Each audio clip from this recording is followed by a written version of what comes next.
Campfire radio shows are heard in over 100 countries around the world.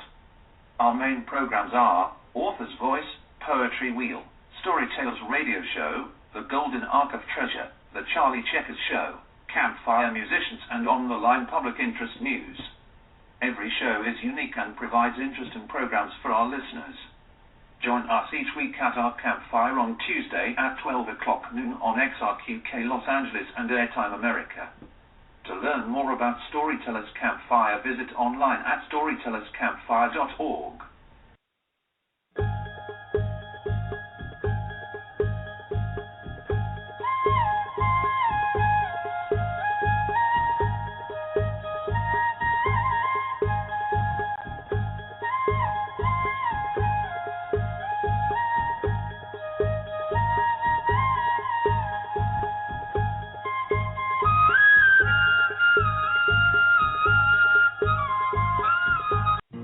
Hi, I'm Jet Williams. Even though I never knew my father, Hank Williams, his legacy taught me the meaning of lending a helping hand.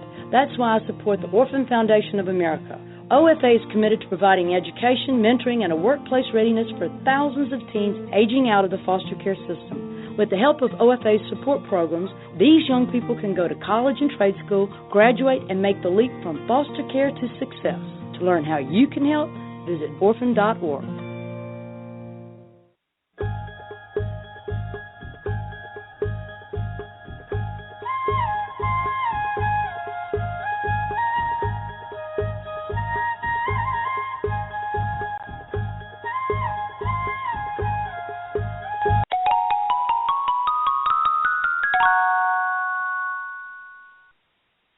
Hello, this is Charlie Checkers hosting the Storytellers Campfire. Today on our children's program, our Books-n-Ballyhoo children's program, and today we have chosen for the show is The Ugly Duckling by Hans Christian Andersen. Now, I think a lot of us can identify with the ugly duckling, especially in our growing up years when we are all gangly and all thumbs and all clumsy. For me, I know that I felt definitely a little bit out of place with my siblings. There were 7 of us. I thought the oldest, older than me, had beautiful tiger eyes. She had beautiful eyes. And the one below me, younger than me, had this gorgeous reddish brown, long chestnut hair, just shining, and the longest eyelashes of anyone I've ever seen. And as far as I know, my sister didn't wear much makeup, and she still doesn't. So I kind of felt out of place a lot of times during growing up, and not anything my parents or my siblings ever did. It was just the way I felt. So I know how the ugly duckling feels, especially coming out and cousins and all beautiful, and it just was hard sometimes. And I think a lot of us can identify, whether you're male or female, about body image. And today with the movies and actors and actresses, and they're all thin and beautiful, well, let me tell you, they don't look like that at home. And we all knew that. But I know sometimes it's just hard. So I didn't grow into myself or liking my features for a very long time.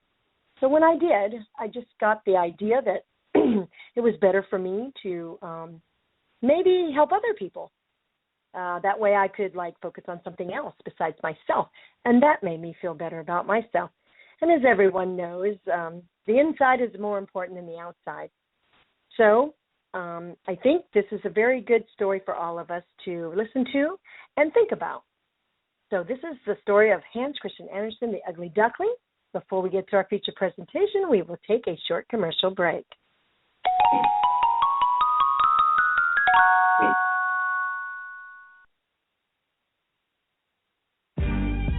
Work can be fun, but it isn't fun if you get hurt on the job. Wear the proper safety equipment.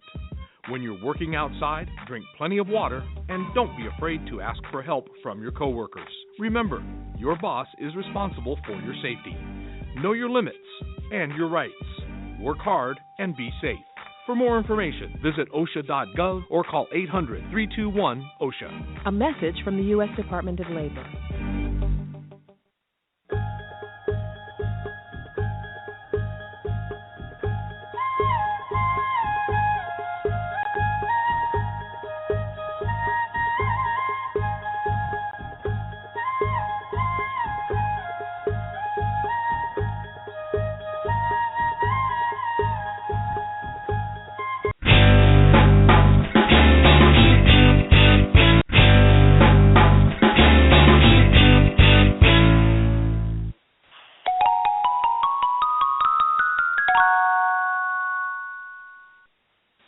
Welcome back. This is Charlie Checkers of the Storytellers-Campfire to our Books and Ballyhoo children's program today. Today we are talking about Hans Christian Andersen's age-old story of the Ugly Duckling. Now I'd like all our listeners to close your eyes, and you are in the summer weather in the country. Beautiful golden corn, green oats, and haystacks are piled really high in the meadows. They just look beautiful. So as you're looking on this meadow, a stork goes by walking on his long red legs.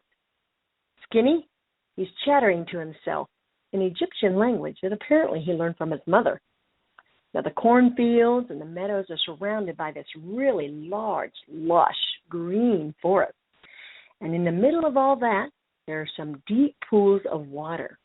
So it's a really delightful place to walk about in this country spot. Also, there's a sunny spot next to an old farmhouse, and it's by a really deep river. So you walk down beside the house to the water's edge, and there grows really huge burdock leaves. And these burdock leaves are so high that under the tallest of them, a small child can stand upright in this spot. So it's really wild in the back of the center of the thick woods there. In this snug retreat sits a mama duck on her nest. She has been sitting there a while, and her honey is getting a little bit tired, but she's waiting for her brood to hatch. So the little ones are taking their time coming out of the shell as they normally do. And she was kind of tired because she didn't have any visitors either. They wouldn't come around. The other ducks like to swim about in the river, because where she was, you had to climb up the slippery bank and sit under the burdock leaves with her to gossip with her. So they didn't like to do that much. But at length, here we go. One of the shells cracked, and then another. And then from each egg, a little duckling comes out and lifts his head out. Beep, beep. Quack, quack, said the mother. They all quacked as loud as they could. And they're out of their shells, and feathers are all wet, so they have to dry off. And they're looking out in their spot of these big leaves. And their mother allows them to look as long as they want because, as everyone knows, green is good for the eyes. And the young ducks are just amazed at how large the world is. And they have found more room than they were inside this eggshell. The mother says, "Do you imagine that this is the whole world? Wait until you see the garden. It stretches far beyond that Parsons field over there, but I have never gone that far. It's too large a distance. So are you all out of your shells? Well, no, I declare the largest egg's still there. I wonder how long this is going to take. I am quite tired of it." And she seated herself again on the nest. "Well, how are you getting on?" the old ducks who paid her a visit asked. The mama duck says, "One egg is not hatching. How it won't break? But just look at all the others. Are they not the prettiest little ducklings you ever saw? They are the image of their father, who is so unkind, and he never comes to see them." The old duck says, "Let me see that egg that won't break. I bet you it's a turkey egg. I was persuaded to hatch some once, and after all my care and trouble, the young ones, they were afraid of the water. So it was all to no purpose." So she looks at the egg, and her advice, it's a turkey egg. Her advice to the mama duck is, leave it where it is. Teach the others to swim. But Mother Duck says, "I think I'll sit on it a while longer. As I have sat so long already, a few days will mean nothing." The old duck waddles away. Please yourself. At last, that very large egg broke, and the young one creeps out, falls out. Beep, beep. It's very large and ugly. The duck just stared at it and exclaimed, "It's very large and not a law like the others. I wonder if it really is a turkey. We shall soon find out. If we go to the water, it must go in if I have to push it in myself." The next day, the winter weather is delightful. The sun shines bright on those green burdock leaves. So the mother duckling takes the brood down to the water, and they all jump in, splashing about. After they all go in, the water closes over their head, but they pop up in the water in an instant and swim about quite prettily, the mother thinks. Their legs just a-churning under them so they can easily glide around in the water. The ugly duckling was also in the water with them. Guess he's not a turkey after all, is he? So the mother says, "Oh, he's not a turkey. How well he uses his legs. How upright he holds himself. He is my own child. And he is so very ugly after all. Not so much if you look at him properly.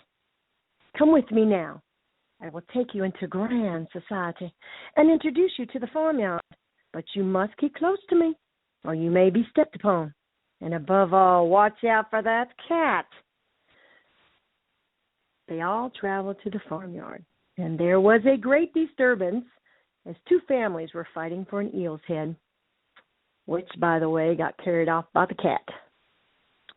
Mother Duckling says, "See, children, that is the way of the world." She would like to have the eel's head for herself. "Come now, use your legs. Let me see how well you can behave.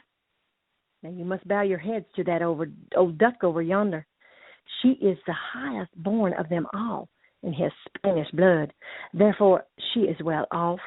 Don't you see she has a red flag tied to her leg, which is something very grand and a great honor for a duck,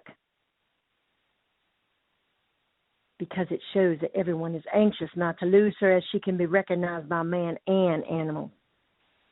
Come now, don't turn your toes. A well-bred duckling spreads his feet wide apart just like his father and his mother. This way. Now bend your neck."